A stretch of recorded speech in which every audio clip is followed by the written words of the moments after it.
परंतु इतना तो है कि कम से कम जो भूमि विहीन है वो अपनी मांग लेकर इतनी बड़ी संख्या में खड़े तो हुए हैं।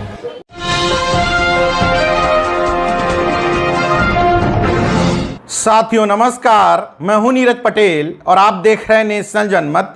क्या भूमिहीन महिलाओं का सरकार से खुद के परिवार के लिए जमीन मांगना भी अपराध है? योगी जी के तथाकथित राम राज्य में इसका उत्तर हां है। गोरखपुर में ऐसा ही हुआ। घेरा डालो डेरा डालो जन आंदोलन के तहत हजारों की संख्या में भूमिहीन परिवार, जिनमें महिलाओं की तादाद ज्यादा थी, उन्होंने अंबेडकर जन मोर्चा के तहत गोरखपुर के कमिश्नर ऑफिस में घेरा डाल दिया, डेरा डाल दिया। कहा जब तक कोई हमारी सुनने नहीं आता तब तक हम यहां से नहीं जाएंगे। 10 अक्टूबर को सुबह से शुरू हुआ जन आंदोलन रात में 10 बजे तक तब तक चलता रहा जब तक गोरखपुर के डीएम कृष्णा करुणेश उनसे ज्ञापन लेने नहीं आए। डीएम ज्ञापन लेने आए, शांतिपूर्वक वार्ता हुई, उन्होंने माना आपकी मांग जायज है, भूमिहीनों को सरकार को जमीन देनी चाहिए। इसके बाद जैसे ही भीड़ तितर बितर शुरू हुई, गोरखपुर पुलिस एक्टिव हो गई, क्योंकि राजा के गढ़ में बैठ करके राजा को चुनौती दी जा रही थी। इतनी हिम्मत प्रजा की कैसे हो गई? आंदोलन से जुड़े हुए कार्यकर्ताओं के घरों पर छापेमारी की जाने लगी। अंबेडकर जन मोर्चा के संयोजक श्रवण कुमार निराला इस आंदोलन को खड़ा करने में जिनकी सबसे महत्वपूर्ण भूमिका थी, उनको घर से उठा लिया गया। इस मोर्चा की प्रदेश अध्यक्ष सीमा गौतम को भी उठा लिया गया। एसआर दारापुरी 10 अक्टूबर की रात में यह सब हो गया। 11 अक्टूबर की सुबह जिस होटल में वो रुके थे, 85 साल के हैं, पूर्व आईपीएस हैं, आईजी के पद से रिटायर्ड हुए हैं, फिर भी सरकार को उनसे खतरा नजर आता है।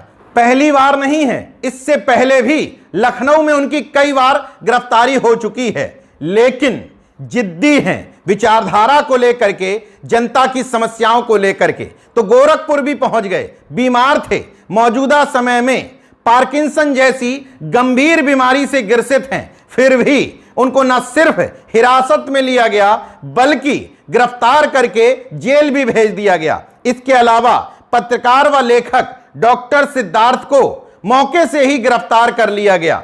मीडिया रिपोर्ट्स बताती हैं कि जन आंदोलन में आई हुई महिलाओं की संख्या देख करके शासन प्रशासन के हाथ पांव फूल गए थे। इसलिए जब भीड़ चली गई तो 13 लोगों को नामजद किया गया, उनमें से 8 की गिरफ्तारी कर ली गई, दर्जनों लोगों को हिरासत में ले लिया गया, जिसमें कई सोशल मीडिया के पत्रकार भी हैं। योगी जी की पुलिस जब अन्य किसी मामले में गिरफ्तारी करती है तो थोड़ा बहुत एंगल भी समझ में आता है, लेकिन यहां कोई एंगल ही पकड़ में नहीं आ रहा कि आखिर जमीन मांगने पर किसी की गिरफ्तारी कैसे हो सकती है। जो पोस्टर बकायदा वायरल किया गया अंबेडकर जन मोर्चा का, उसमें भी स्पष्ट लिखा गया है दलित, पिछड़ा, मुस्लिम, भूमिहीन परिवारों को एक एक एकड़ जमीन दिलाने के लिए घेरा डालो जन आंदोलन।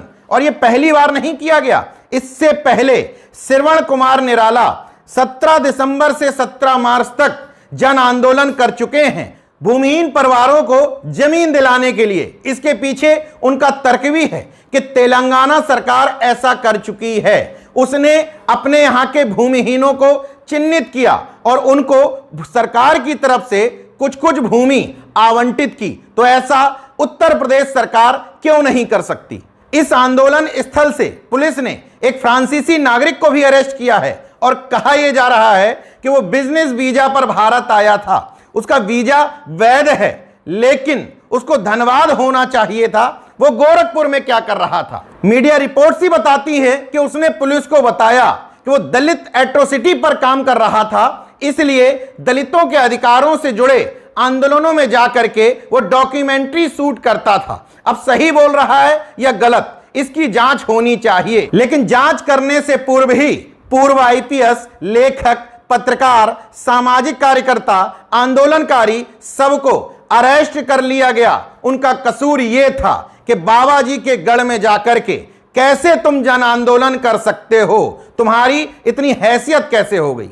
एफआईआर की कॉपी हमें प्राप्त नहीं हो पाई, लेकिन ऐसा सुनने में आया है कि जिन लोगों की गिरफ्तारी हुई है उन पर 307 भी लगाया गया है।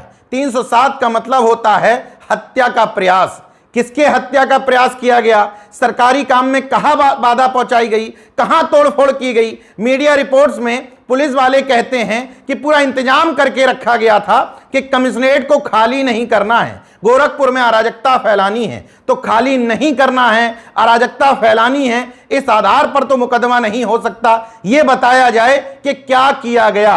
न मंच पर भड़काऊ भाषण दिए गए, ना ही बेमनस्यता फैलाई गई। एक मुद्दा था भूमिहीनों को जमीन दिलाना, सारे वक्ताओं ने उसी पर फोकस किया।